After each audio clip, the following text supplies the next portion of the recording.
Hello everyone. You would notice that right-wing leaders who claim to be pro-free market capitalism are often the most vocal critics of mass immigration. Free market capitalism promotes free trade and free movement of labor. So why would those who advocate such a system be against mass immigration? Is it racism and bigotry by any chance? They support free market capitalism on all other issues except the issue of immigration. What's the deal with that? This is especially odd when non-racist free market capitalist advocates have written about the enormous benefits of immigration. Mass immigration not only increases the size of the labor force, but also increases the demand of goods and services, which of course creates more jobs and leads to economic growth.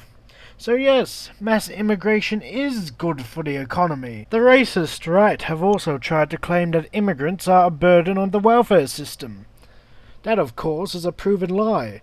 Studies have shown that immigrants actually end up putting more money into the system than they take out. Like most people, immigrants want to work. The right seem to think that people like being unemployed, which is another one of their lies, especially when being unemployed for a long period of time has been linked to suicide. They just don't know what they are talking about.